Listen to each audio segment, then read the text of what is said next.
My parents stopped inviting me to family holidays because I refused to pay for everything. But when I bought the apartment, they came to my housewarming party uninvited. So I silently pointed them to the door. 3 years ago, I received the email that changed everything. I remember staring at my computer screen, my hands shaking as I read the words "Congratulations on your promotion to Senior Marketing Director." The salary figure made me gasp out loud in my tiny cubicle. It was nearly double what I had been making. My name is Rachel, and until that promotion, I'd been scraping by like most people my age, paying off student loans, sharing an apartment with a roommate, and carefully budgeting for occasional dinners out with friends. I grew up in a middle-class family in Ohio with my parents, Tom and Linda, and my older sister Kate, who's married to David. They have 2 kids, Emma and Jack.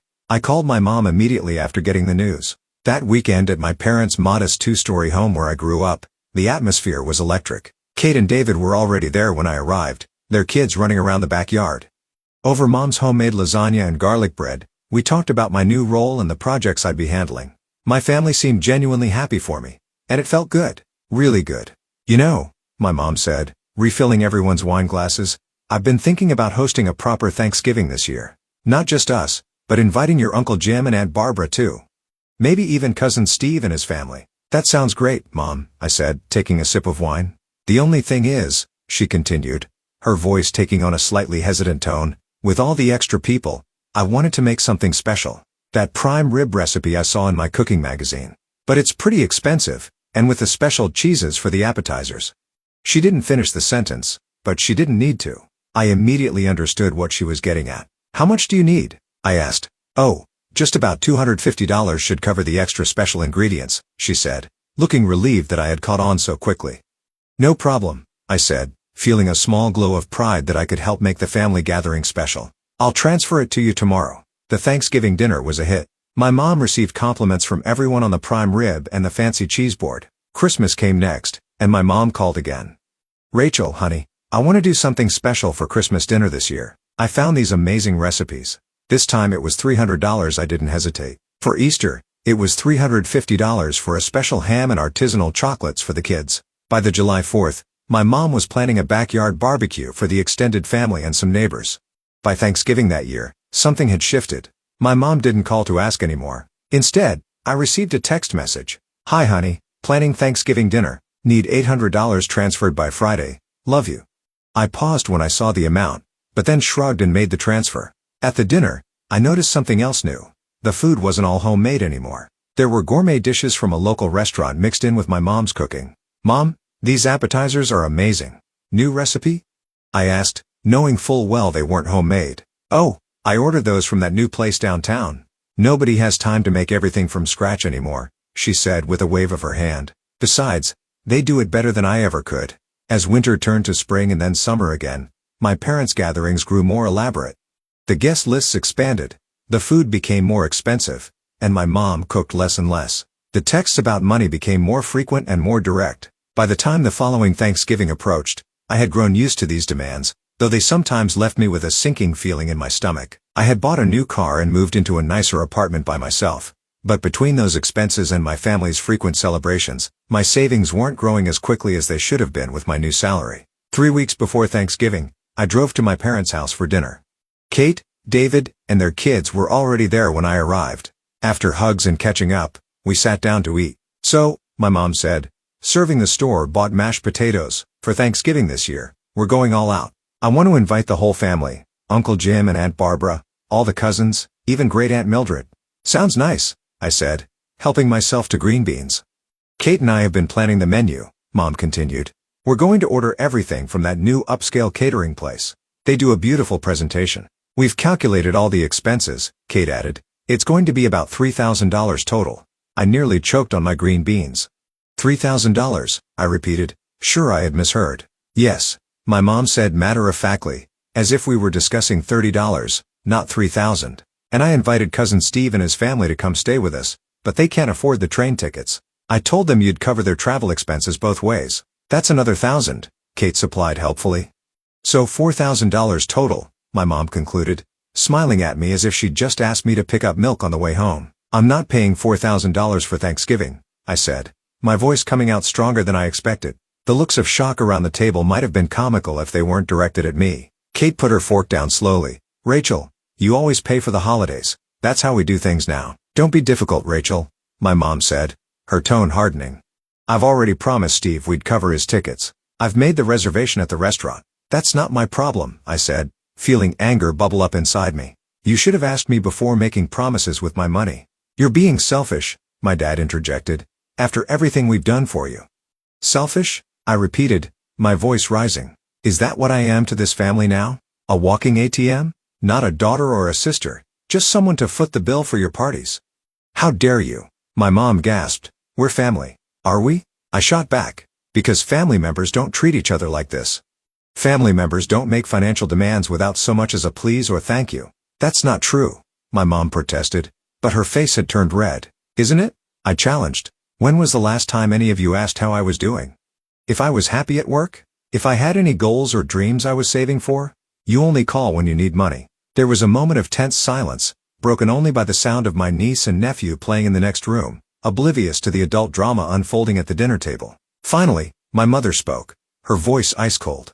Well, if that's how you feel, then perhaps you shouldn't come to family gatherings anymore. I looked around the table. My dad was staring at his plate.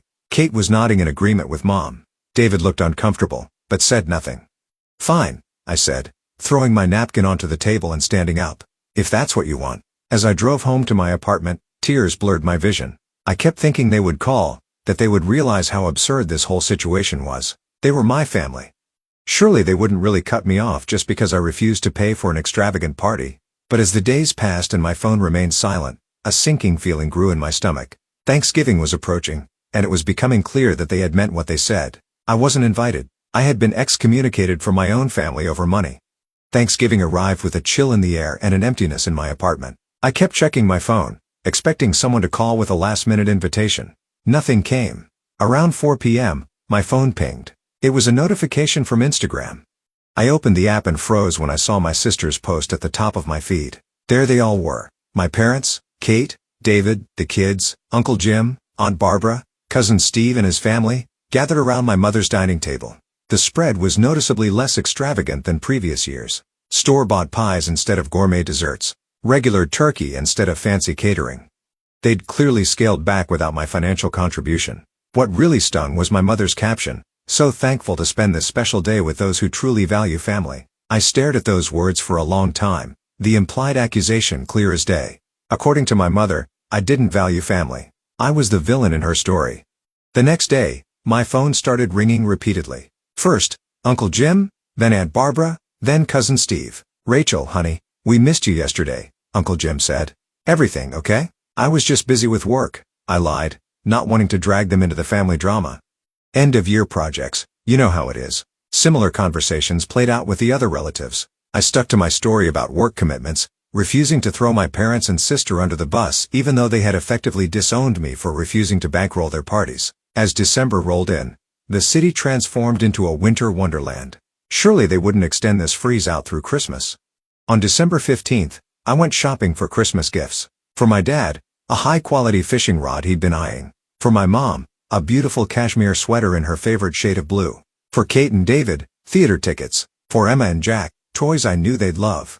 I wrapped each gift beautifully and sent them by courier on December 23rd, including a card that simply read, "Merry Christmas, love, Rachel." The next day, Christmas Eve, my doorbell rang. It was the same courier service I'd used. "Return delivery for Rachel Wilson," the courier said, handing me my own packages with return to sender labels slapped across them. An hour later, my phone pinged with a message from my mother. "We don't need gifts from a stranger. Don't come tomorrow." I spent Christmas Day alone, watching holiday movies and trying not to cry into my microwave dinner. The next few months passed in a blur. January brought a new year, but no reconciliation. February came with Valentine's Day displays that reminded me my family didn't love me anymore, not unless I came with an open checkbook. March thawed the snow, but not the ice between me and my parents. My birthday in April was the next test. The day came and went without a call, text, or card from my parents or sister. Only my extended relatives sent me messages on social media or via text. To distract myself, I threw myself into work and focused on buying my own place. With the money I was no longer spending on my parents' parties, my savings had grown significantly. After viewing numerous properties, I found it, a beautiful 2-bedroom condo with panoramic windows overlooking the city park. It was at the top of my budget and would mean taking on a sizable mortgage, but it was worth it. The day I moved in, I snapped a few photos and posted them to Instagram with the caption, "New chapter, new home. So grateful for this space, that's all mine. Housewarming party in 2 weeks, friends and family welcome." The post was immediately flooded with likes and congratulatory comments. Friends asking details about the housewarming party. Relatives expressing excitement about seeing the place. The very next morning, my phone rang with a number I hadn't seen in nearly 6 months. "Mom, hello?" I answered, trying to keep my voice neutral. "Rachel," my mother's voice was crisp. "I saw your post about the new apartment. Why didn't you tell us you were buying property?" I almost laughed at the audacity. "Are you serious? You haven't spoken to me in 6 months. You returned my Christmas gifts. You called me a stranger, and you're upset I didn't consult you about my real estate decisions." "Don't be dramatic, Rachel," she said dismissively. "That was all just nonsense. Water under the bridge." "It wasn't nonsense to me," I said, my voice hardening. "You cut me out of the family because I wouldn't pay for your party. That's ancient history," she said. "Your father, sister, and I will come by this weekend to see the new place." It wasn't a request. It was a statement, just like her demands for money had been. "No," I said firmly. "You're not invited." There was a shocked silence on the other end of the line. "You have no right," she exploded. "Is this how you treat your mother, after everything I've done for you?" "This is how I treat people who only value me from my bank account," I replied, surprised at how calm I felt. "I'm not interested in rekindling a relationship where I'm just an ATM. You ungrateful little." I hung up before she could finish the sentence. The 2 weeks leading up to my housewarming party flew by. I spent my evenings unpacking boxes and transforming the condo into my home. Every decision was mine alone, and there was something liberating about creating a space that reflected just me. On housewarming day, everything was ready by 2 p.m., and the first guests began to arrive. Uncle Jim and Aunt Barbara were among the earliest. "Rachel, this place is simply beautiful," Aunt Barbara gushed, hugging me tightly. "I'm so proud of you." The party was in full swing by 4 p.m. My condo was filled with laughter, music, and conversations. I was in the kitchen refilling the ice bucket when the doorbell rang. Assuming it was the food delivery, I went to answer it without checking the peephole. The moment I opened the door, my stomach dropped. Standing in the hallway were my parents and Kate. Before I could say anything, my mother stepped forward, pushing past me into my condo. "Sorry we're late," she announced loudly, as if she'd been invited. Traffic was terrible. My father followed with a mumbled, "Hey, Rach," avoiding eye contact. Kate hesitated at the threshold. "You have a really nice place," she said quietly, holding out a wine bottle like a peace offering. I was too shocked to refuse her entry, so I stepped aside mechanically. They had actually done it, shown up uninvited after I explicitly told them not to come. In the living room, conversations faltered as people noticed the new arrivals. My mother, either oblivious to or deliberately ignoring the tension, sailed into the room with confidence. I decided to take the high road, at least temporarily. It was my housewarming, and I didn't want to ruin it with a family showdown. But my mother had other plans. As I was showing a coworker my closet, I heard her voice rise above the party chatter, and she didn't even invite her own family. Can you believe that? Her own mother. I excused myself and hurried back. My mother was standing in the center, wineglass in hand, addressing the entire party. "Rachel's always been headstrong," she was saying, her voice slurring slightly. "But to shut out her family like this, after everything we've done for her." "Mom," I said sharply, "this isn't the time or place." "When is the time or place?" she demanded. "You won't answer our calls, you won't come to family gatherings. You buy a new home and don't even tell us." The room had gone silent. Every eye was on us. That was it. I tried to be civil, but I was done being painted as the villain. "You want to do this here? Fine." I raised my voice to address the whole room. "For those of you who've been wondering why I haven't been at family gatherings for the past 6 months, let me explain." I laid it all out, how my parents had started asking for money after my promotion, how the requests had turned into demands, how they'd planned a $4,000 Thanksgiving without consulting me and then cut me off when I refused to pay for it. "They didn't invite me to Thanksgiving or Christmas," I continued.